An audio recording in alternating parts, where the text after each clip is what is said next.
Beyond History, Defeating Hatred Through Art, Adolf Hitler's Alternate Path. Prologue. The unimaginable suffering caused by Adolf Hitler and his regime reverberates in our world even today. The upcoming story aims to suggest an alternative reality where this catastrophe never occurred. It takes us back to Hitler's childhood and youth, a time before extremist thoughts took hold, when he was passionately devoted to the world of art, yet also marked by a profound sense of aimlessness etched into his soul by a challenging childhood. His journey leads him to Vienna, the turning point in his fate. Unexpected encounters with fascinating individuals divert him onto new paths, profoundly influencing his thinking and life. Individuals who did exist in reality. However, some of them never crossed his path in the true course of history. Fate also plunges him into the maelstrom of the First World War, where he must fight. Here, his true nature is revealed, not as the valiant warrior he portrayed in his real-life account, Mein Kampf, but as a fearful soldier who detests the war profoundly. The forthcoming narrative will immerse itself in an alternative reality where a man, through unexpected experiences and fateful turns, assumes a completely different role in the world, one that stands for values such as creativity, humanity, and hope, far removed from darkness and destruction. Chapter 1. The Gloom of Young Years. On April 20th, 1889, I came into this world in the picturesque town of Braunau am Inn. My parents, Clara and Alois Hitler, shaped my early years, but a carefree childhood was unfortunately denied to me. I had 7 siblings, of whom only 3 reached adulthood. My half-siblings, Alois Jr. and Angela, and my beloved sister Paula.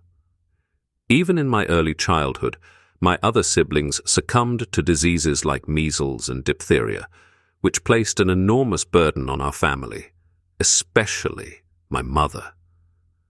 She also suffered from the severity and quick temper of my father, a man marked by the shadows of life. With an iron hand, he ruled over us. His strict upbringing cast a dark cloud over my childhood days.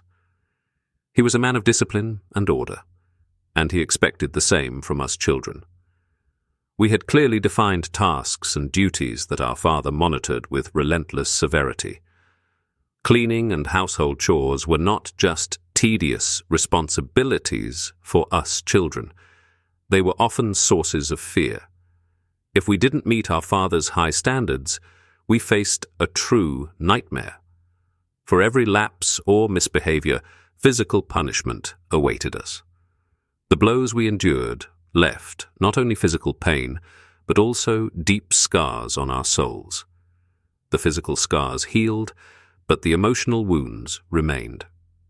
Our academic performance was mercilessly scrutinized. If it did not meet our father's lofty expectations, we endured not only humiliations, but also additional torments. He forced us to complete senseless tasks until our strength was depleted. Punishments also included deprivation of anything that brought us joy. We were denied meals or placed under house arrest, with no regard for our physical or emotional well-being. We were trapped in a perpetual cycle of fear and oppression. But at least I could count on the support of my siblings, who often provided me with precious moments of comfort. Among them, it was Paula, who touched my heart in a truly special way. In her unconditional love and support, I found solace and reassurance. "Adolf, come here immediately." My father's voice boomed through the room, as it so often did. A knot of fear and despair formed in my stomach as I slowly approached him. His face was contorted with anger, and his words pierced my heart, like sharp arrows. "What are these poor grades again? You're a disgrace to the family," he scolded and raised his hand menacingly. I closed my eyes and braced myself for the painful blow. But instead, a different wave of surprise washed over me. Paula, my beloved sister, threw herself between us and shouted with a voice full of courage and determination, "Leave him alone! It's not his fault that school is so difficult for him."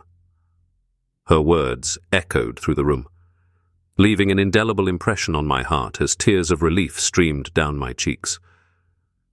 In that moment, I recognized the priceless value of Paula's unconditional love and protection.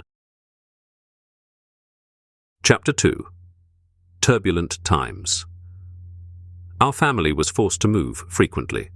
Places like Braunau am Inn, Passau, Hafeld, Lambach, and Leonding temporarily became our residences.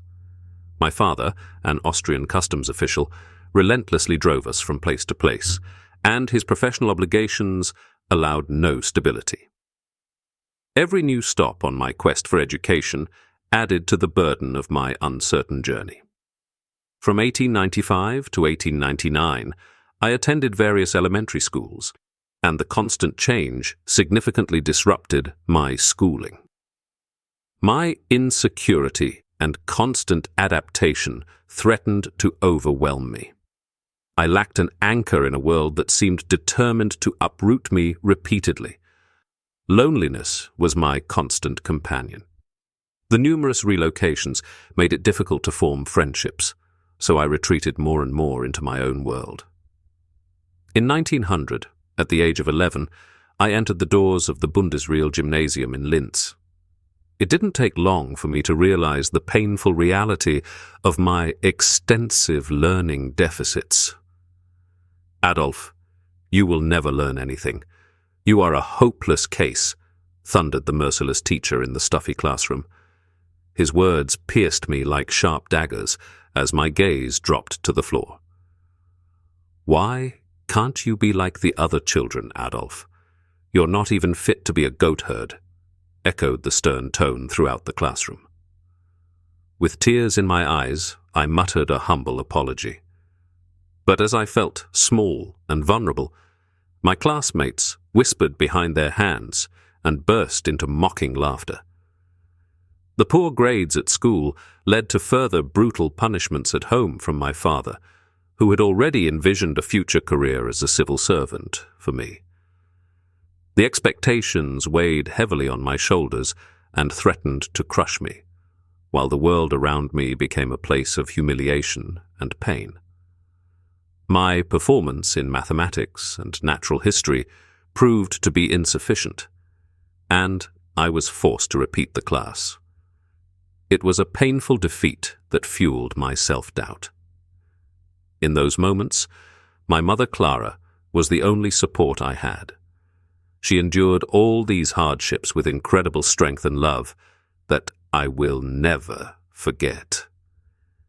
In her tender gaze, I always found solace and reassurance.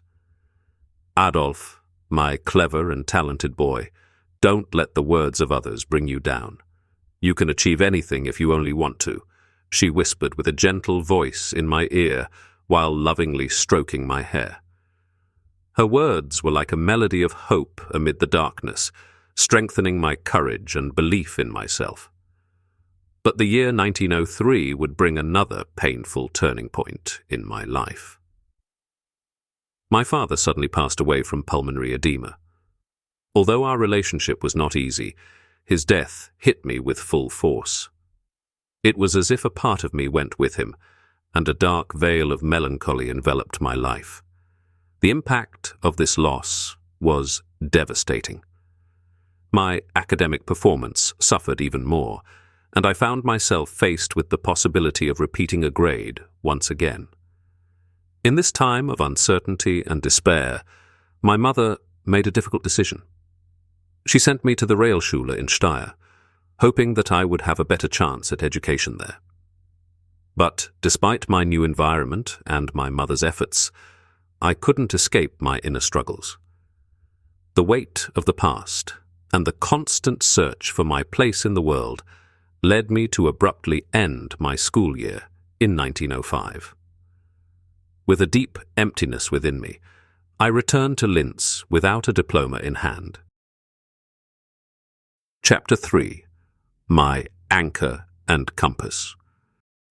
But even after this failure, my mother continued to stand by me and once again bolstered my spirits with her words, "You can achieve anything if you truly want it."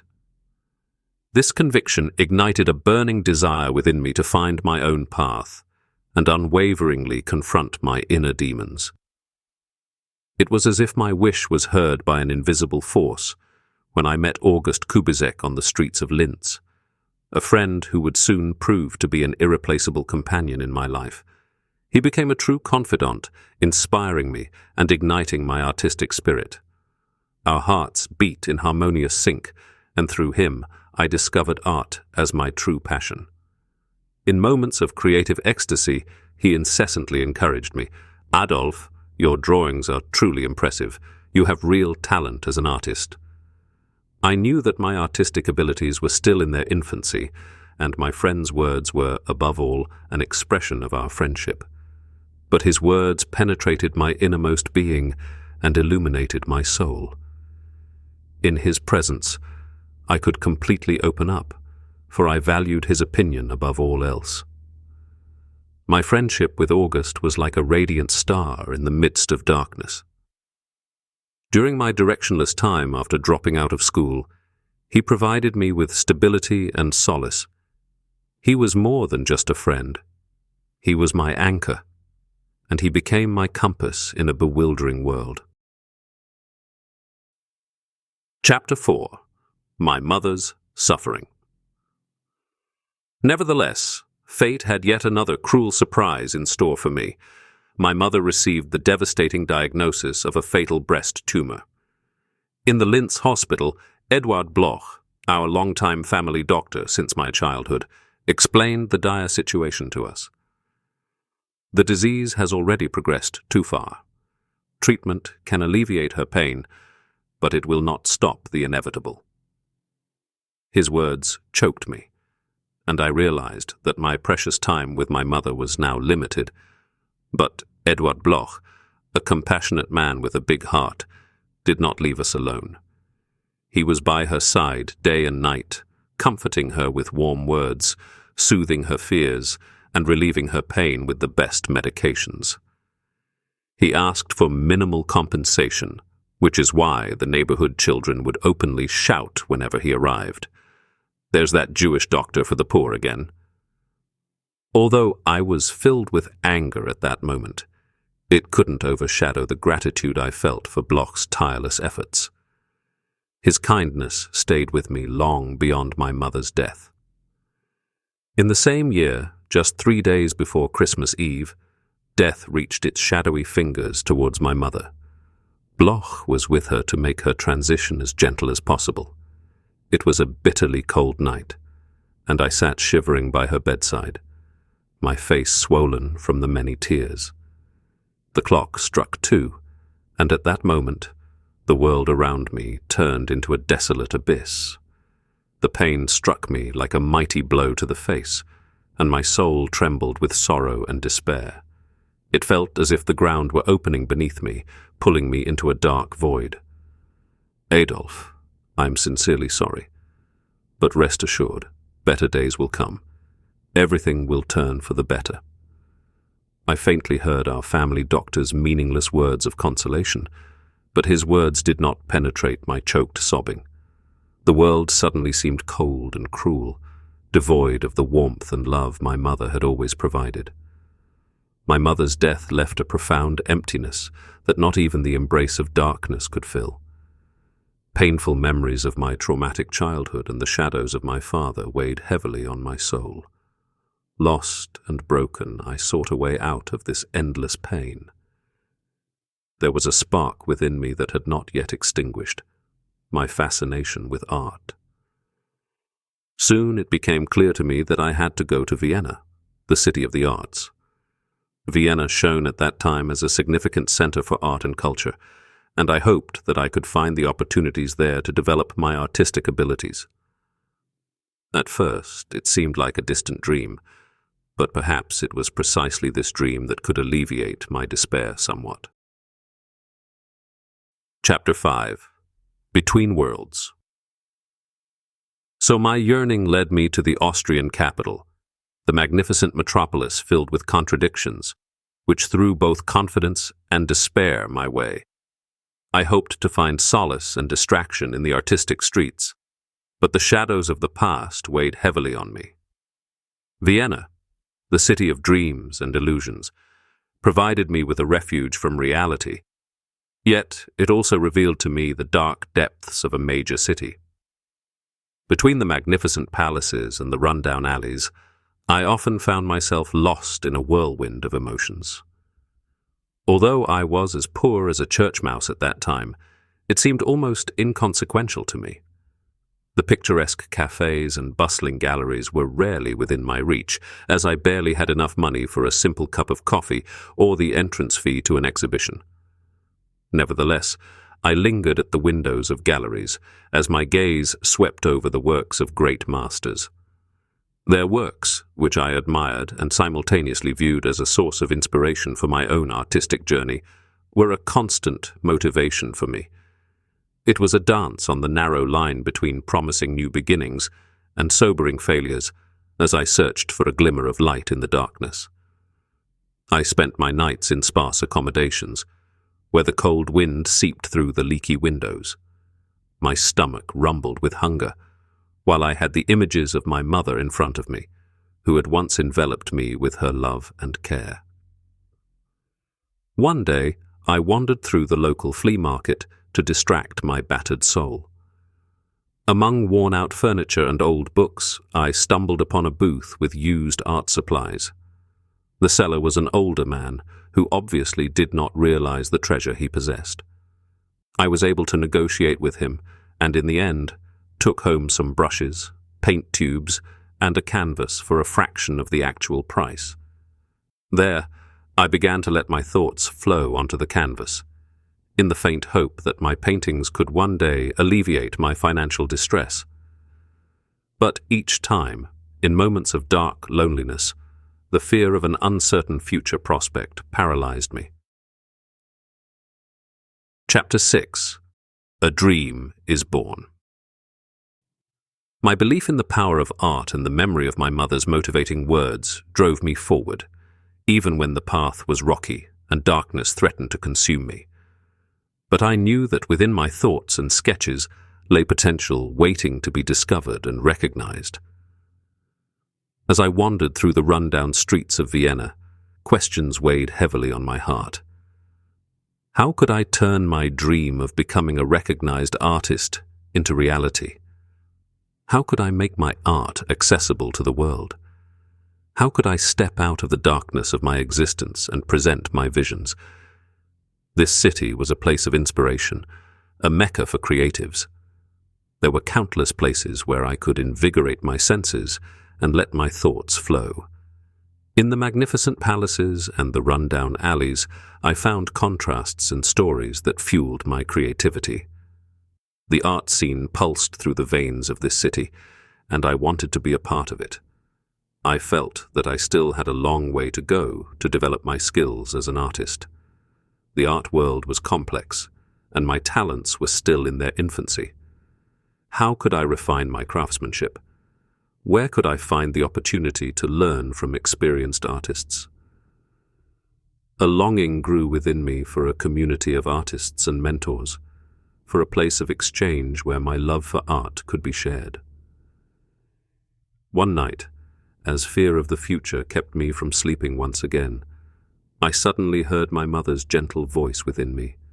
"Adolf, my clever boy, let your dreams become the colors on your palette. Let the academy be your brush to paint the canvas of your life." Her words struck me like lightning. The Art Academy. This was the solution to all my questions and hopes. It was the gateway to a network of creative souls. There, I could sharpen my talents and transform my art into living reality. There, I had the opportunity to establish myself as an artist and present my works to the world. From there, I could achieve everything. Filled with this clear goal in mind, I rose with strengthened courage, deeply feeling within me that the crucial step had been taken.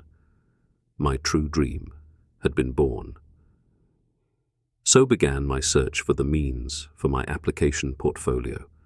My hunger for creative expression drove me to use the resources that the streets and city life offered. Some days, if I was lucky, I stumbled upon usable wood left in a corner or discarded canvases that someone had thrown away. These finds provided the foundation on which I could bring my ideas to life. They were like rough diamonds that I carefully shaped and polished. I diligently combed through the various street markets in Vienna or the backyards of galleries and studios, which were a true paradise for an artist in search of materials. Here, I could acquire old paint tubes and brushes, which others considered worthless, for next to nothing. Sometimes, when luck was on my side, I found colors that had spilled and could mix them into new, exciting shades.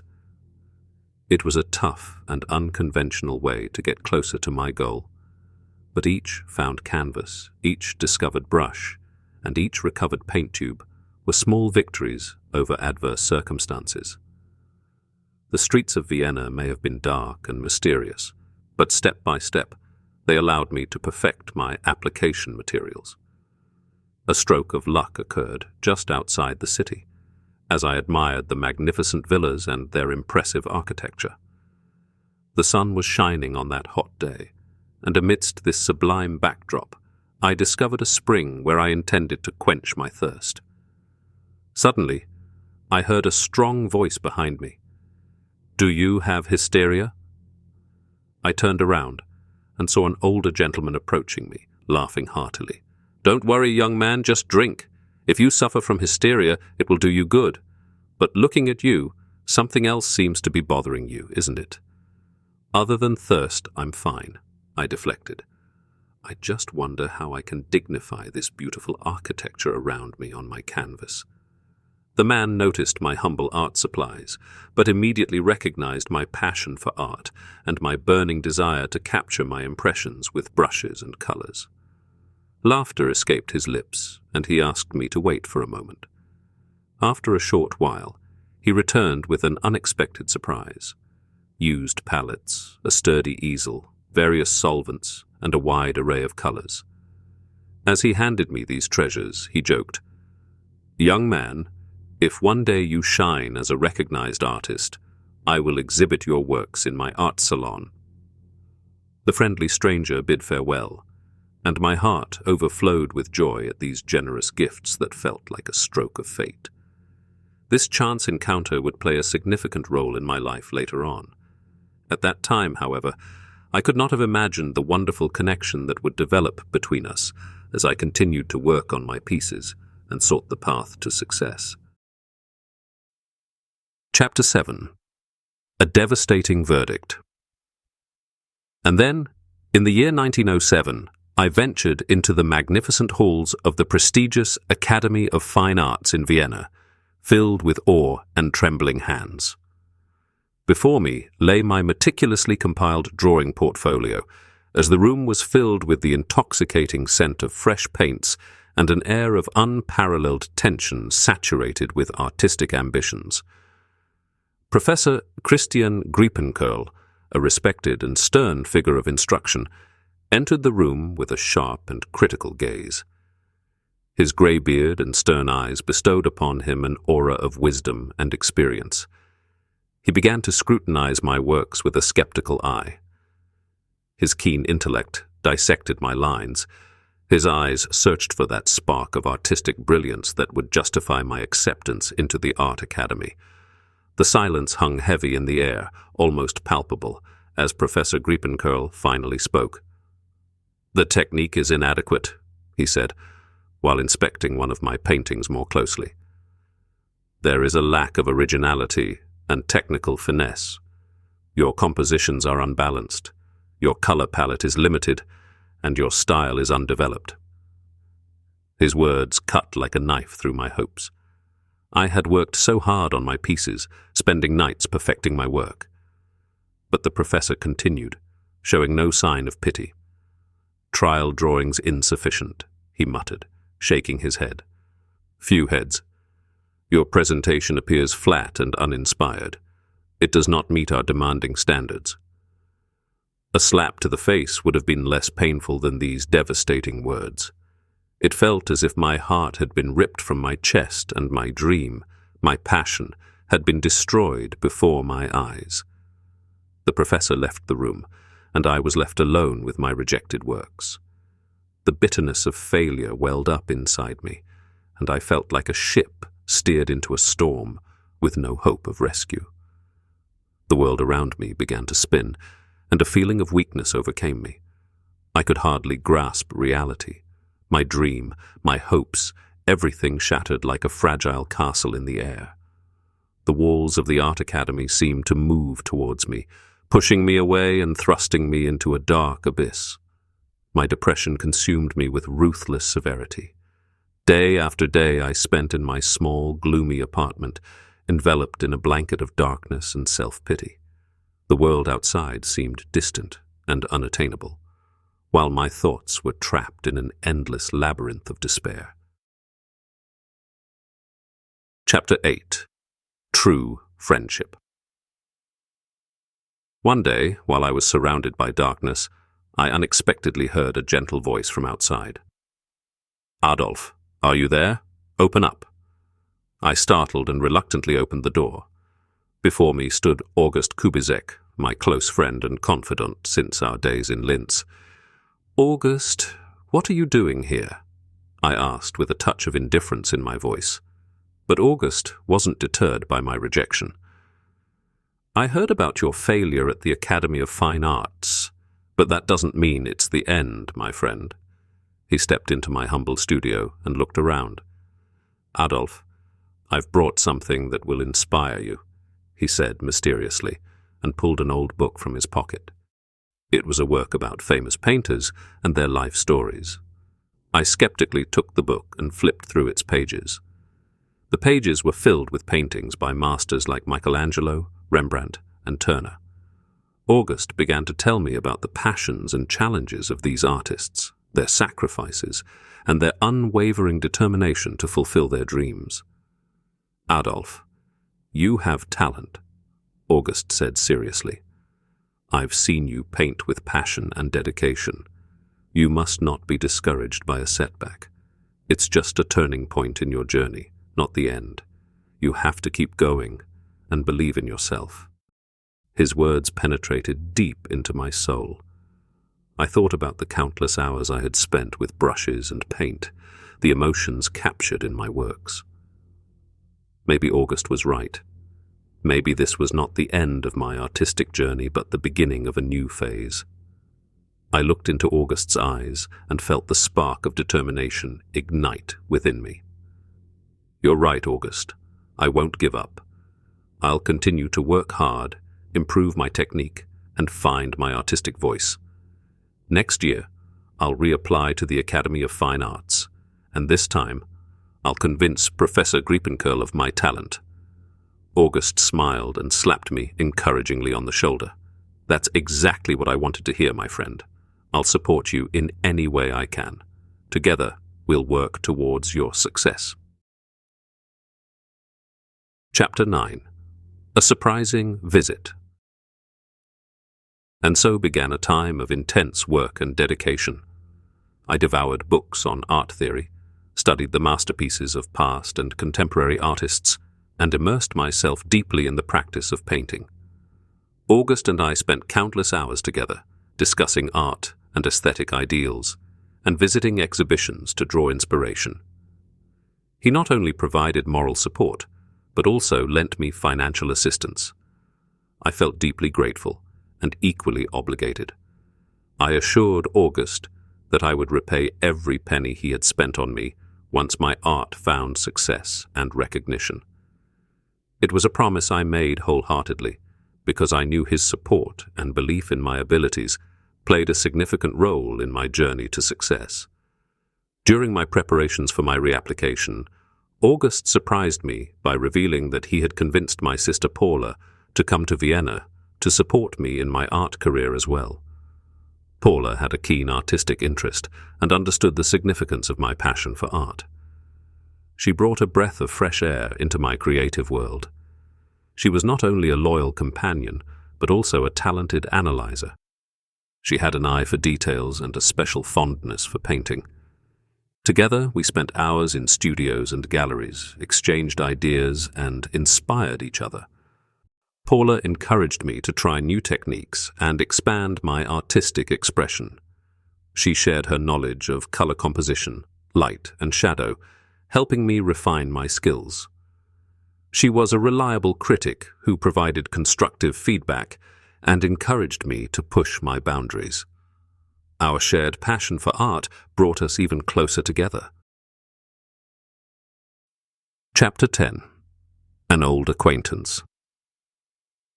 On a mild spring day, as my gaze once again wandered over the paintings and sculptures of a renowned gallery, I suddenly recognized a familiar face. An elderly gentleman, dressed in an elegant suit, stood before a painting, studying it attentively. It was the man who had once gifted me art supplies near a healing spring. The words he had spoken to me back then remained in my memory. "Young man, should you ever shine as a recognized artist, I will hang your works in my art salon." With some hesitation, so as not to disturb the gentleman's art experience, I approached the painting that had captured his attention. It was an abstract work, where colors and shapes merged in a bold dance.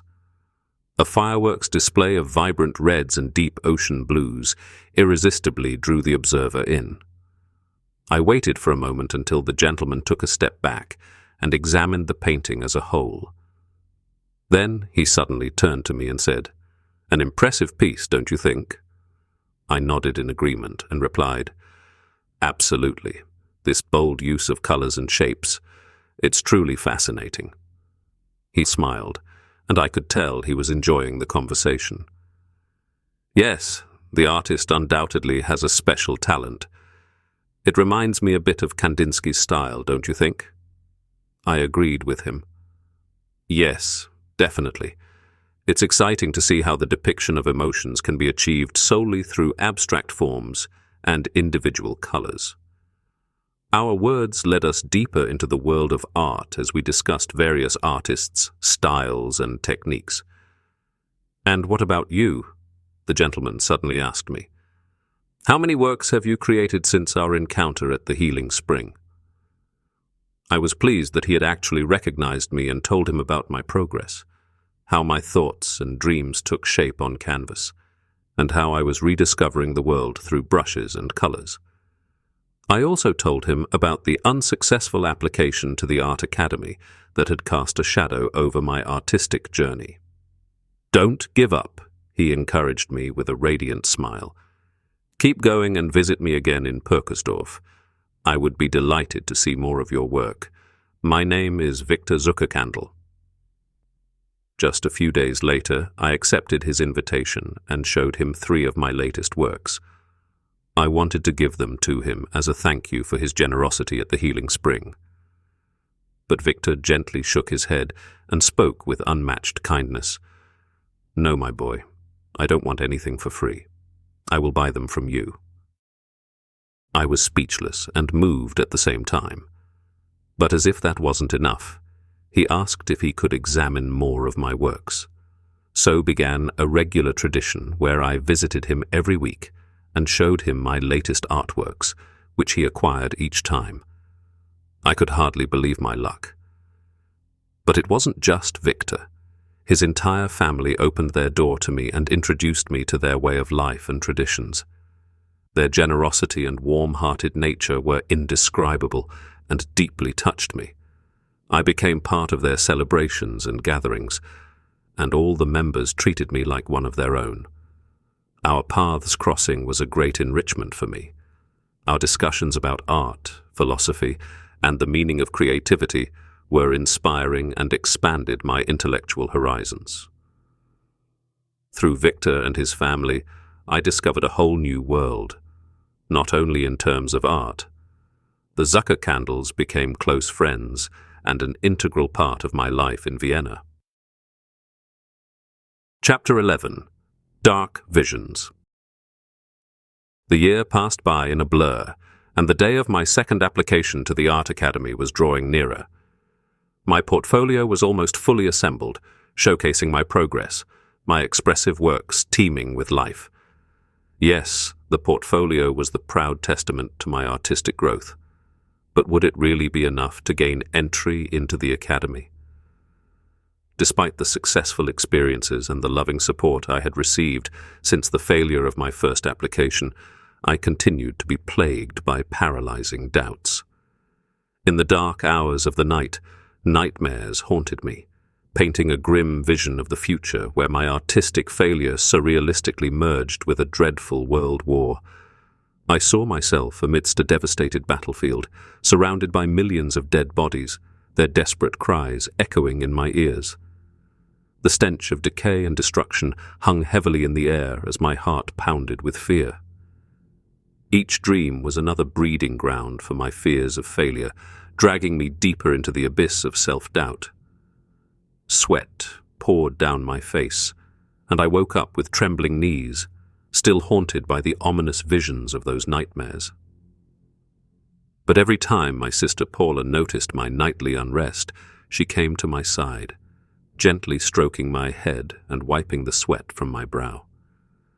"Adolf, you must believe in yourself. Your talent is undeniable. Don't let these doubts weigh you down," she whispered lovingly, her words soothing my soul. In moments of uncertainty, I would reply with a trembling voice, "But Paula, I'm afraid of failing. What if my career dreams are just illusions?" She held my hand firmly and looked deep into my eyes. "You are more than your fears, Adolf. You are an artist with a unique vision. Let's walk this path together, and I'll always be by your side." Her words penetrated deep into my heart, giving me the strength to bear my doubts. With Paula by my side, I felt almost invincible, ready to overcome all obstacles and continue my journey as an artist. Chapter 12. The Second Attempt. Now the day had come, the day of my second application to the Art Academy. My heart raced as I climbed the stairs of the Academy with nervous steps. My hands trembled as I held my portfolio filled with the best works of my creation. It was a decisive moment that would determine my future as an artist. I could feel the pressure surrounding me, the expectations, both my own and those of the ones who believed in me, weighed heavily on my shoulders. As I reached the entrance of the Art Academy, I took a deep breath, attempting to calm my nerves. Deep within me, I heard my mother's gentle voice. "Adolf, my clever and talented boy, you can achieve anything if you want to." I walked through the grand doors and entered the impressive foyer. The walls were adorned with artworks that both fascinated and intimidated me. I felt small and unsure amidst all these creative masterpieces surrounding me. I glanced around and recognized some of my fellow applicants, who stood there with the same anxious anticipation. They were just as nervous as I was, and we exchanged brief, uncertain glances. In that moment, I realized that we were all pursuing the same dream, all seeking recognition and fulfillment. As I made my way to the examination room, I could still feel my knees shaking from excitement and tension. The images from my nightmares intruded into my mind, attempting to unsettle me. However, I forced myself to push them aside, thinking of August, Paula, and Victor, and focused on what lay ahead. When I entered the examination room, I was met with the stern gazes of the examiners, who sat almost motionless at a long table. After what felt like an eternity, Professor Griepenkurl, an imposing figure, entered the room, making the air even heavier. His gaze was probing and sharp as he scrutinized me. I could feel my heart beating faster, and dizziness set in. "Mr. Hitler, you dare to try again," he muttered with a hint of skepticism in his voice. "What do you have to show us this time?" The stifling room seemed to vibrate with tension as the stern professor posed his question. His eyes bore into my soul as sweat crawled down my forehead. With trembling hands, I opened my portfolio and unfolded my works, dropping some sheets to the floor. "Are you nervous, Mr. Hitler?" His voice sliced through the silence like a razor-sharp blade.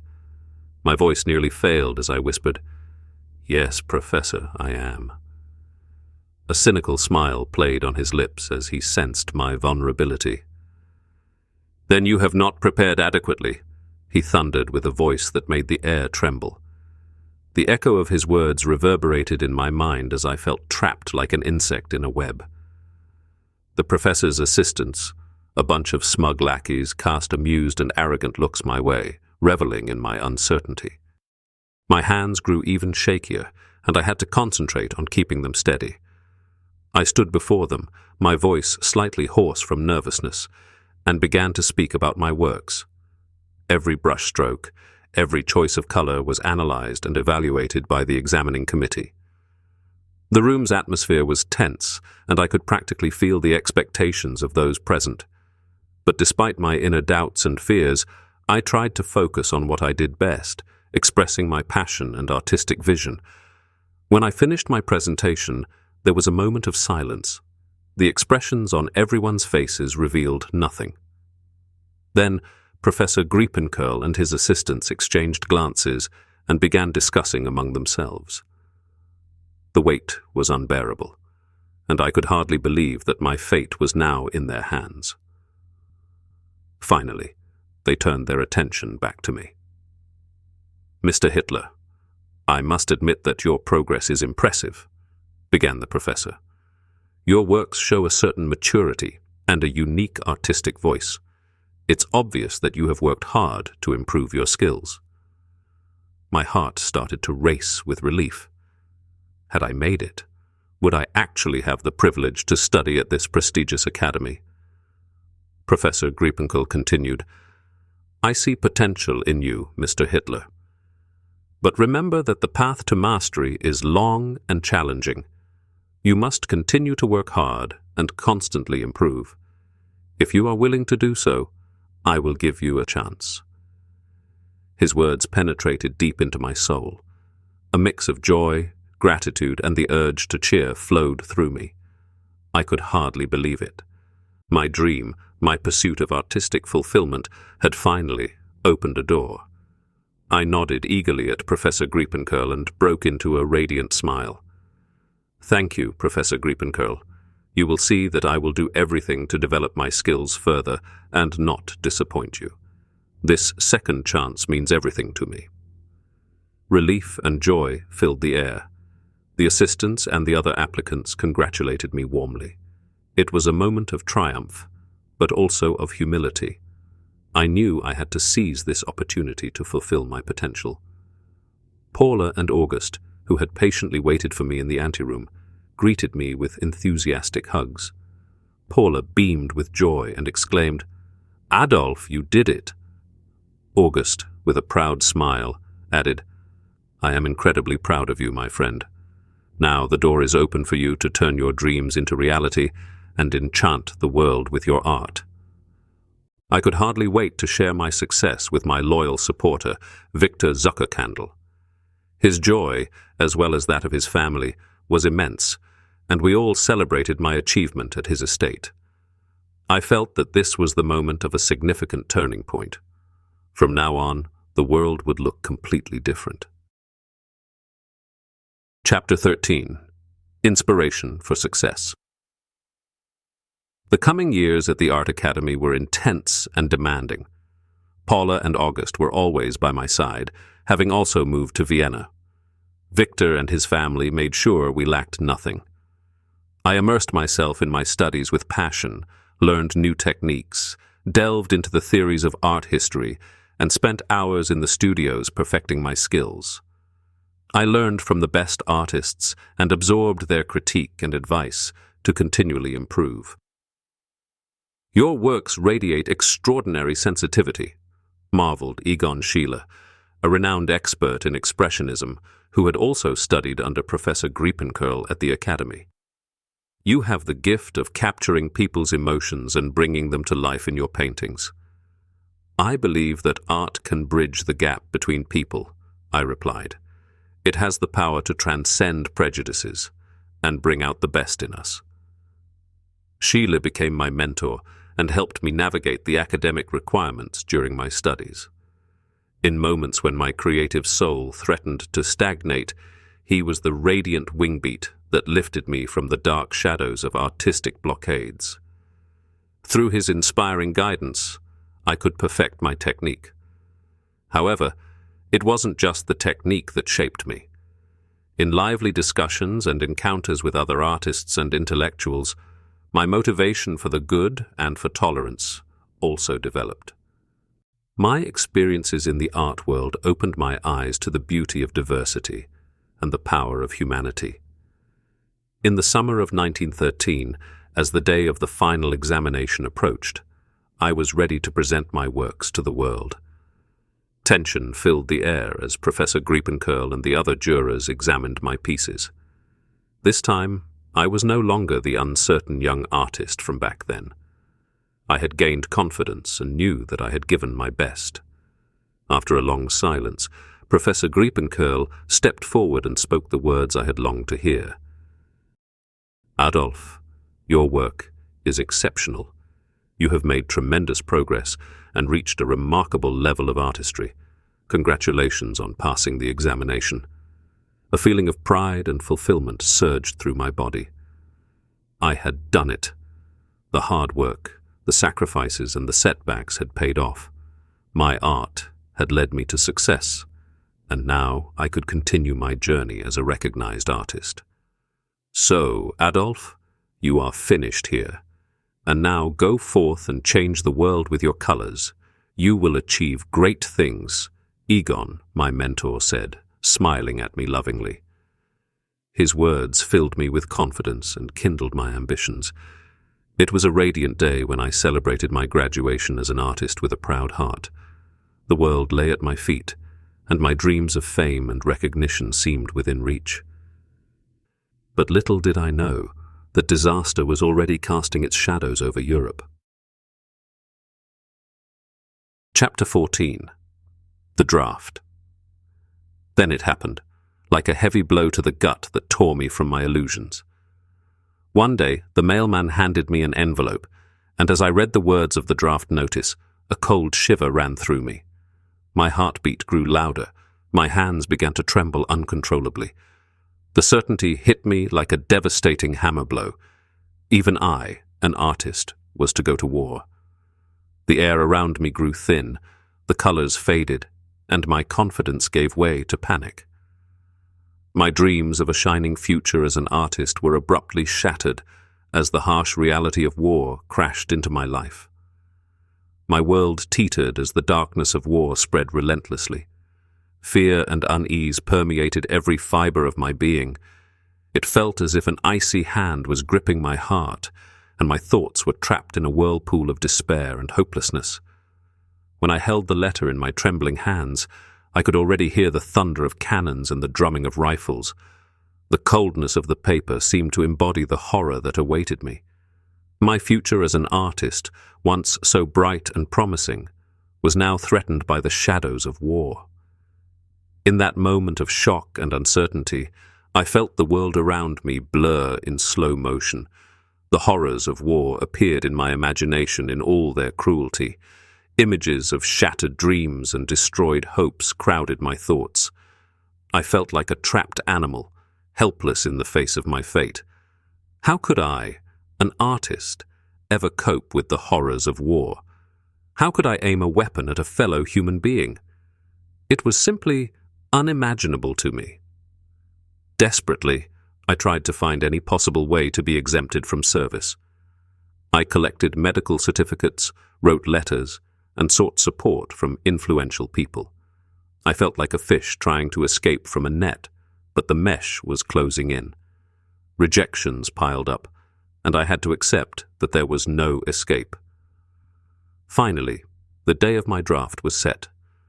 A mixture of fear and resignation filled my heart as I was loaded into a military vehicle in August 1914, which would take me to a distant military base. The sounds of the engines roared in my ears, and the streets I once strolled along with canvas and colors disappeared in the distance. The journey was marked by a heavy silence. No one dared to speak a word. The only sounds were the tires crunching on the asphalt and the dull thud of potholes. I sat on my hard seat and clasped my hands as my thoughts became entangled in a whirlpool of fears and doubts. The sight of the passing landscape intensified my unease. Where once there were idyllic villages and cheerful people, an atmosphere of uncertainty and sorrow now prevailed. Pale faces marked by the darkness of war met me everywhere. The artist in me didn't want to accept this reality. It longed for beauty and harmony. Chapter 15. The Shrapnel.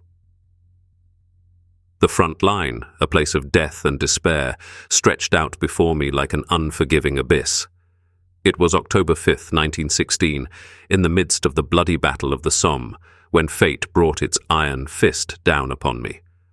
A true spectacle of destruction unfolded all around me, when suddenly a long shrapnel fragment struck with devastating force into my left groin. A blood-curdling scream escaped my throat, but it got lost in the cacophony of the battlefield. I fell to the ground, surrounded by death and devastation. The pain pierced through me like burning bolts of lightning as my body writhed in agony. With every breath, it felt as if hot fire was coursing through my veins. The scent of sulfur and death hung in the air, while the cries of the dying merged with the dull thunder of artillery. In an act of pure desperation, I attempted to drag myself out of the inferno. I fought against the stabbing pains, as my blood flowed in a dark torrent over the accursed ground. It was Johann Jambor, a brave medic, who suddenly knelt beside me, pulled me to his side, and with determination led us out of the hail of bullets to safety. That's how I eventually found myself in a German field hospital, surrounded by doctors and nurses, their eyes tired and hands trembling. The cries of the severely wounded and the moans of the suffering echoed through the sterile hallways. After the painful emergency surgery, I mustered the courage to ask the question that gnawed at my soul. Will I ever be able to father children? Jambor, who had not left my side, tried to reassure me, but in his eyes I could see the skepticism. The silence between us weighed heavily on my battered soul. While my wounds slowly healed, memories of the horrors of war crowded into my thoughts like dark shadows. It was clear that I would soon be sent back to the front lines, while the images of past battles seared my very being. Mutilated bodies, devastated land, eyes filled with fear and despair. The taste of blood lingered like an iron lump in my throat, and the metallic scent of death clung to me, as if it would never let go. In the quiet moments of solitude, I felt the pain of the losses the war imposed upon us. I wondered if my art would ever be strong enough to express all the suffering I had witnessed. But my brushes had become blunt instruments, and my canvases seemed too small to capture the extent of the destruction. Chapter 16. The Deception. In fact, I soon found myself in the trenches, my rifle pointed into the distance. I felt trapped like a rat in a trap, surrounded by death and destruction. The war had me firmly in its grip, and there seemed to be no way out of this fateful nightmare. Unbeknownst to me, its final act was approaching as I fought for my life, desperately seeking rescue. Somewhere in Belgium in 1918, Amidst the raging battle that felt like endless torture, the biting stench of mustard gas suddenly penetrated my senses, a deadly cloud of destruction that threatened to suffocate all life. Instinctively, I pulled up the collar of my uniform coat and searched for an escape route before the gas hell could engulf me. Luck was on my side as I escaped the poisonous cloud nearly unscathed. Relief pulsed through my veins, but amid exhaustion and chaos, I recognized the value of this given chance. A moment that tempted me to weave a lie to put an end to the endless horror. "I can't see anything anymore," I cried desperately, holding my hands in front of my supposedly blinded eyes. "The gas got me." My voice trembled with theatrical fear as I begged my comrades for help. The lieutenant stared at me in horror. "Hitler, calm down. We'll take care of you," he assured, turning to the medics. "Take care of Hitler immediately. The gas got him." The screams of my comrades and the deafening explosions around me became the backdrop to my performance. I felt their worried eyes on me, their questions about my condition. But deep inside, I knew I had to seize this opportunity to escape the horrors of war. "Can you see anything?" one of the medics asked as he examined my pupils. I looked at him with empty, motionless eyes and slowly shook my head. "Everything is black," I whispered with a trembling voice. With every fiber of my being, I fought the urge to reveal my actual vision. I had to stay in this role to make my feigned blindness believable. My decision was a risky move that would change my fate forever. I had been given a possible opportunity to escape the deadly clutches of war. Now, it was up to me to seize this moment and find my own path, far away from the gunfire and the noise of the carnage. Amid the relentless bloodshed on the front lines, as millions of soldiers sacrificed their lives, I was taken to the infamous Pasiewok Reserve Hospital in Pomerania by the medical unit, a place marked by the horrors of war.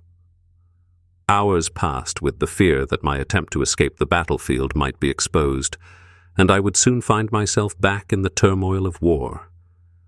The sounds of distant explosions reached my ears, muffled as I sat in the waiting room of the medical facility. Every tick of the clock intensified the pounding of my heart. Finally, I was called in and led into the treatment room. A gentle light shone through the window, enveloping the room in a deceptive sense of security. The doctors examined my eyes with expert care, and I awaited the verdict with bated breath. The tension was palpable as the words were finally spoken. "There are no signs of damage to your vision." As the doctors recognized my unharmed eyes, their looks revealed an understanding that saw through my true intentions. I had tried to escape the war and its deadly embrace by feigning an injury. I don't know if it was out of well-intentioned kindness or punitive severity, but shortly thereafter, I found myself within the cold walls of the psychiatric ward. Chapter 17. Broken Souls. The doors closed behind me with a dull thud, imparting a sense of loneliness and despair. I felt lost and helpless, locked inside this house of souls where the shadows of the broken wandered like ghosts. I saw the sorrowful eyes of war veterans whose thoughts were still haunted by the horrors of the battlefields.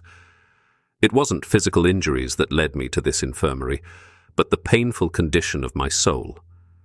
The doctors and nurses had diagnosed me. War hysteria. A psychosomatic reaction to the unimaginable cruelties we had endured. As the days passed in the sanatorium, the medical professionals tried to heal my tormented psyche and revive my shattered spirit. Edmund Forster, a respected neurologist, stood by my side, attempting to help through intensive hypnotherapy sessions. But the scars of the past ran deep, and healing was not an easy process. "Will I ever be able to lead a normal life again?" I whispered, into the silence of my hospital room. The question hung heavily in the air, and uncertainty gnawed at my confidence. Forster gently placed his hand on my shoulder. "It will take time, my friend. But you are strong, and I firmly believe you will overcome the darkness. You still have so much to give." The neurologist's words echoed within the room's walls as I sank into my bed. "How are you, comrade?" One day I heard the broken voice of my fellow patient, Eugen Roth, who had been severely wounded in the first year of the war.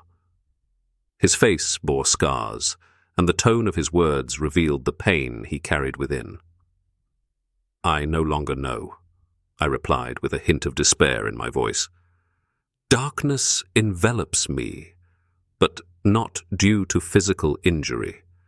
It's my mind that shuts itself off from the horrors of the war." Roth nodded empathetically and regarded me with a warm gaze.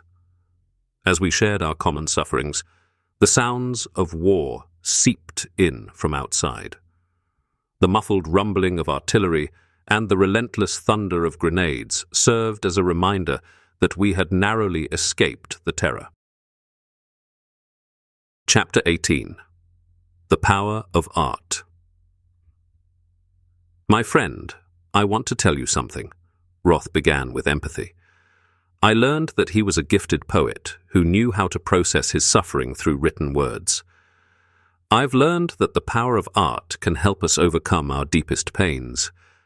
In our poems and paintings, we can express our fears, our sorrow, and our anger, capture them, and transform them into something beautiful." I listened to his words and felt them stir a longing within me. "But how can I do that?" I asked with doubt. "I believe what I've experienced out there has destroyed my creative spirit." Roth smiled gently and placed his hand on my shoulder. "My friend, it's not about becoming a great artist right now. It's about freeing your soul. If with every brushstroke or every word you can chip away at the burden that weighs on you, then you've already won. Don't let doubts hold you back. Instead, give your emotions space to unfold. It doesn't have to be perfect. You just have to be honest with yourself.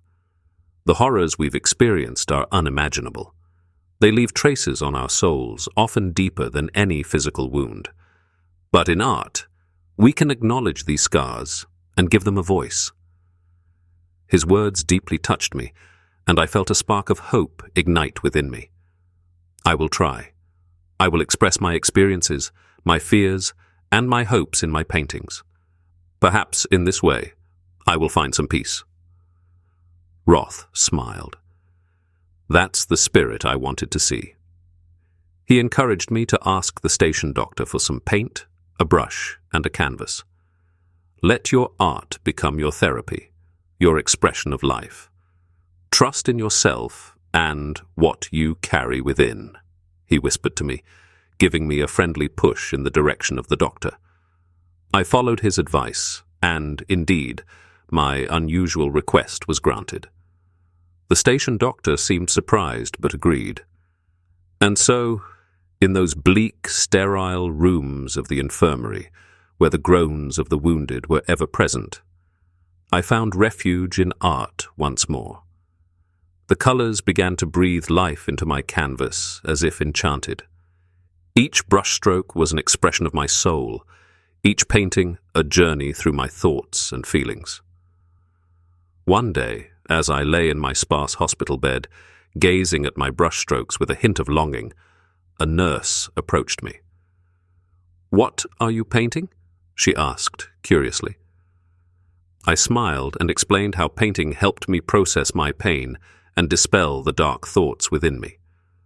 The nurse, an older lady with wise eyes, nodded understandingly. "Art can work wonders, young man," she said. "It uplifts the soul and heals the wounds that you cannot see." Those words echoed within me, giving my creative journey new meaning. Every day, despite the chaos and suffering around me, a new painting emerged.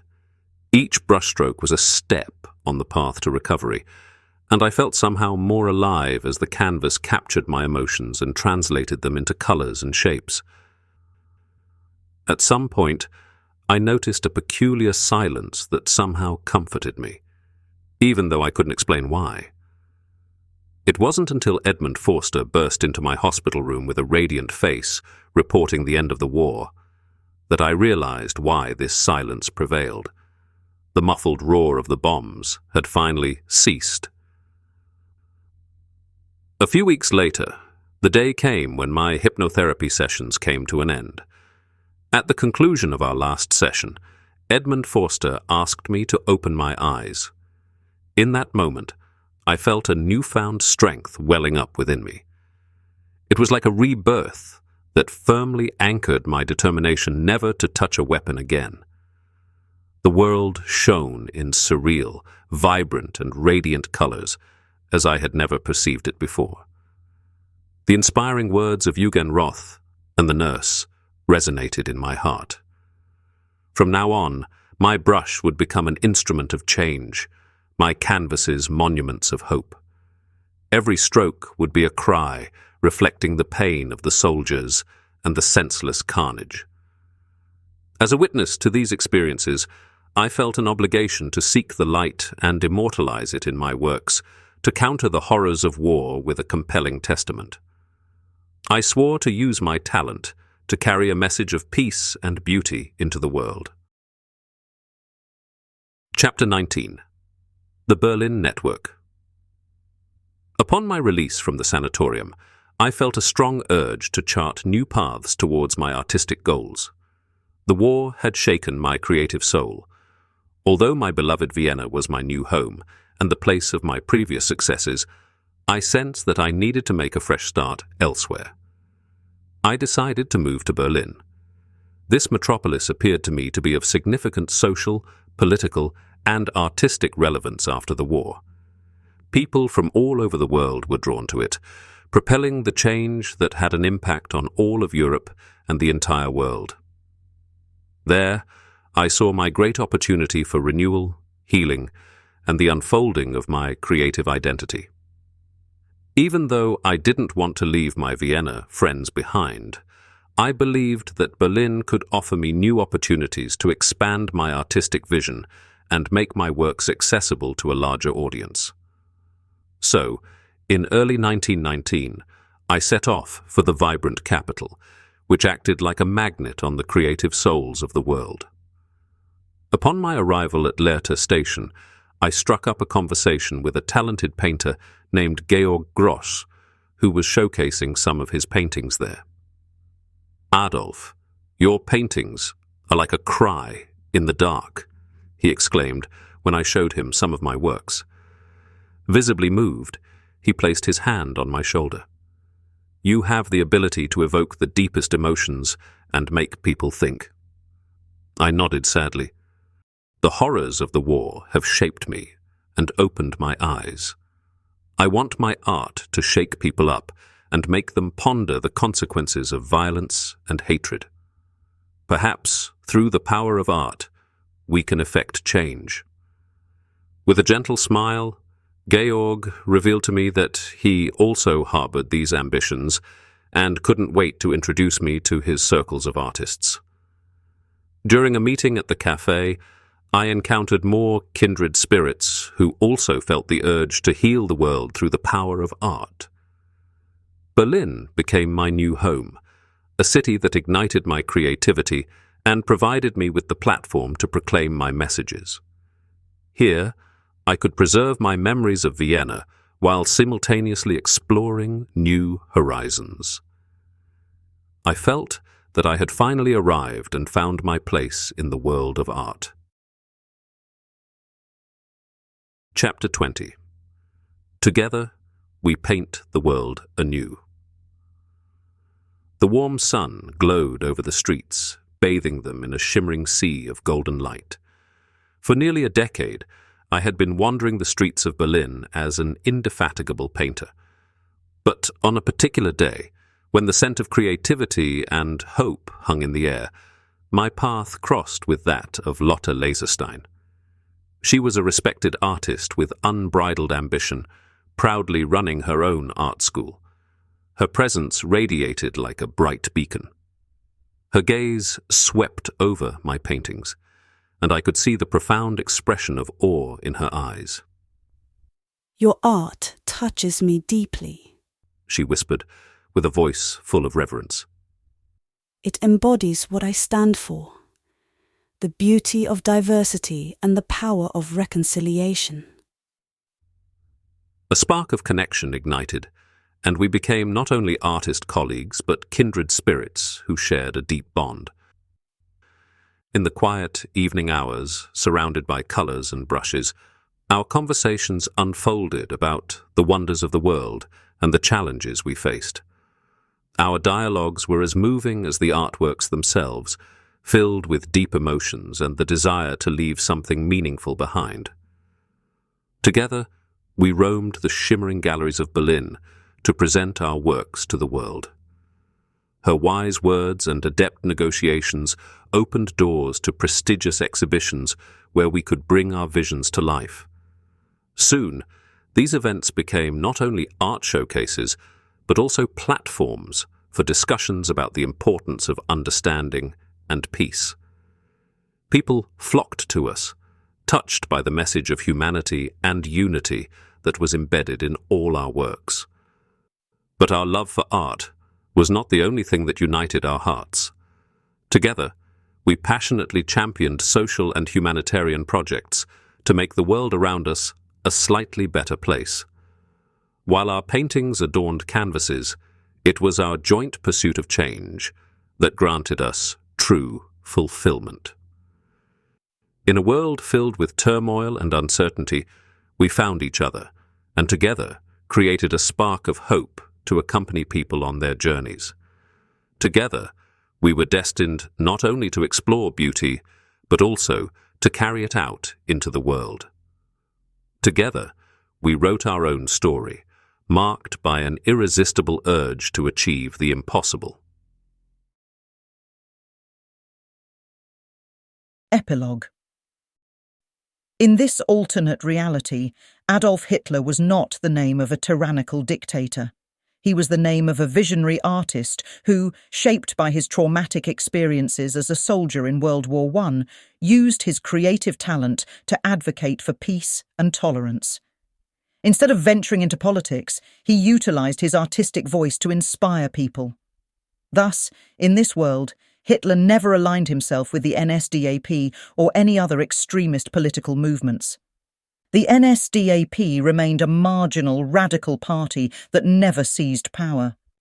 Its leaders were arrested or forced into exile because of their anti-democratic and violent activities. While the 1920s in Germany were marked by political instability and economic uncertainty, Hitler remained true to his artistic passions, using his creative abilities to convey a message of reconciliation and cooperation.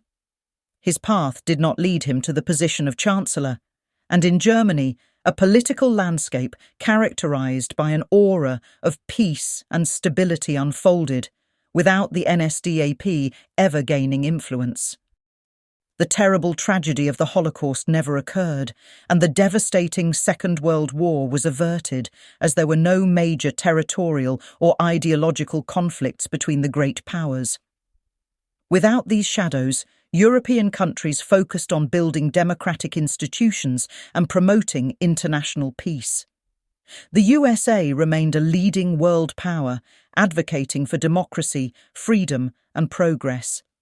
They avoided excessive interference in the affairs of other countries and instead sought common interests and solutions. Germany, having recovered well after World War I, was never divided into East and West in this scenario and became a role model for other nations. It built strong relationships with its neighbours and promoted European integration and solidarity. The Soviet Union under Stalin initially remained an authoritarian and repressive state, oppressing many of its citizens. After Stalin's era, Russia underwent a profound transformation. His death in 1953 opened the door to democratic change, driven by an enlightened and engaged population. The desire for political openness and respect for human rights grew louder. Russia recognized the benefits of a more harmonious diplomatic relationship with the West, significantly contributing to the relaxation of the geopolitical situation and promoting global efforts towards a more peaceful and harmonious world order. In this vision, the arts played a prominent role in changing the world. Art proved to be a powerful tool in raising awareness of the values of humanity. Renowned writers, painters, musicians, filmmakers, and other artists from around the world contributed to spreading the message of diversity and dignity for all, including Adolf Hitler. In the true reality, Hitler's path into the world of art remained closed. Instead, he embarked on a political course in the 1920s that led him to become the dictator of Nazi Germany. And even though the atrocities of the Nazi regime left an indelible scar on human history, constantly reminding us to preserve the memory of these horrors to prevent a repetition of such crimes, the geopolitical situation in these times shows us that humanity continues to prioritize its own interests over the values of peace and humanity. Note: the present work draws on various historical sources. However, the events and characters described should not be understood as an accurate representation of real facts. The portrayal of Adolf Hitler here offers an imaginary and simplified view of his personality. It focuses on positive encounters and the assistance of other people who prevent him from leaning towards political extremism, and instead choose the path of artistic creation. It is important to emphasize that this story does not claim to capture the true complexity of Hitler's personality, his psychological circumstances, or his social and political environment. Reality is always much more complex than any fictional narrative. Furthermore, it should be particularly emphasized that this book has no intention of disturbing or offending the victims of National Socialism and their descendants, nor does it intend to trivialize the extent of the crimes of National Socialism. Likewise, it is not intended to do any injustice or negative portrayal to the personalities mentioned here, some of whom never actually came into contact with Hitler but influence his artistic career in this imagined scenario, and their descendants. This narrative aims to sketch an alternative reality to contemplate what lies beyond our reality. It emphasizes the importance of friendship and humanity and demonstrates how crucial the support and inspiration of others can be in shaping individual paths and avoiding extremist paths. May it also remind us that we are the architects of our own destiny, that peace and harmony are always within our power, and that by supporting and inspiring each other, we have the power to create a better future. The real historical figures. Adolf Hitler, 1889 to 1945. German politician and leader of the NSDAP, led Germany into World War II, responsible for the Holocaust and the murder of millions of people. Committed suicide in his bunker in Berlin in 1945. Clara Hitler, 1860 to 1907, mother of Adolf Hitler, third wife and second-degree niece of Alois Hitler, had 6 children, the third of whom was Adolf Hitler, died of breast cancer at the age of 47. Alois Hitler, 1837 to 1903, father of Adolf Hitler, was an Austrian customs officer, married 3 times and had a total of 10 children. Known for his strict and authoritarian demeanor, died of a lung hemorrhage at the age of 65. Paula Hitler, 1896 to 1960, youngest sister of Adolf Hitler, was not politically active and led a reclusive life, worked temporarily as a secretary and saleswoman, changed her last name to Wolf in 1936 on her brother's instruction to protect her, believed in her brother's innocence regarding Nazi crimes after the war. August Kubizek, 1888 to 1956. Childhood friend of Adolf Hitler. Both had artistic ambitions and shared a love for the music of Richard Wagner. Shared an apartment with Hitler in Vienna until Hitler disappeared in 1908 without leaving a message. Wrote his memories in the book Adolf Hitler, My Friend. Eduard Bloch, 1872 to 1945. Jewish doctor in Linz, Austria, was the family physician of Adolf Hitler's parents. Enjoyed Hitler's respect and gratitude. Emigrated to America in 1940. Christian Griepenkerl, 1839 to 1916. German painter from Oldenburg, was an art professor at the Vienna Academy of Fine Arts and a teacher to a whole generation of Viennese painters, including Egon Schiele, known for rejecting Adolf Hitler's application. Victor Zuckerkandl, 1851 to 1927. Austrian industrialist, clinic operator, and art collector, was one of the wealthiest people of his time. Came from a Hungarian Jewish family, acquired an estate in Purkersdorf near Vienna with a healing spring in 1901, where he built a sanatorium that became an important meeting place for Viennese society and culture. Likely never met Hitler in reality. Egon Schiele, 1890 to 1918. Austrian painter and a significant figure of Expressionism, had a strong influence on 20th century modern art, was arrested several times for his provocative works, died of Spanish flu at the age of 28, likely never met Hitler in reality. Johann Jambor, birth year unknown, died 1985. German medic in World War I. Saved Adolf Hitler's life after Hitler was hit by a shell splinter in the groin during the Battle of the Somme, losing a testicle. Jambor witnessed this incident and remained silent for decades out of fear of possible consequences until shortly before his death, when he confided in a priest who recorded his statements on tape. Edmund Forster, 1878 to 1933. German psychiatrist and neurologist, professor at the Charité in Berlin, and director of the University Nerve Clinic in Greifswald. Served as a naval physician in World War I and received the Iron Cross First Class. Treated Adolf Hitler in 1918 in Passewalk for mustard gas poisoning and hysterical blindness. Was accused in 1933 of favoring Jewish doctors and was relieved of his position shortly thereafter. Committed suicide shortly thereafter. Eugen Roth, 1895 to 1976. German poet and art collector, was seriously wounded at the beginning of his military service in 1914 during World War I.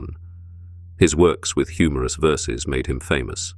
Was sent on a reading tour to entertain the troops during World War II. Received the Grand Cross of Merit in 1965. Likely never met Hitler in reality. Georg Gross, 1893 to 1959. German-American painter, was discharged as unfit for service during World War I, was a staunch opponent of the war, and created many critical artworks depicting the horrors of war. Co-founder of Dadaism, emigrated to the USA in 1933 due to political developments in Germany. Painted apocalyptic images and war scenes influenced by the events of World War II and the nuclear threat. His art remained an expression of his political convictions until his death. Likely never met Hitler in reality. Lotte Laserstein, 1898 to 1993. German-Swedish painter, studied at the Berlin University of the Arts, ran a private art school, emigrated to Sweden in 1937 due to her Jewish heritage. Her works were rediscovered posthumously in the 1990s and are still exhibited in museums. Likely never met Hitler in reality. Art has the task of keeping awake what is of importance and necessity for us humans. Michelangelo. You have been listening to Defeating Hatred Through Art, Adolf Hitler's Alternate Path, from the series Beyond History, by Phil Koschinski.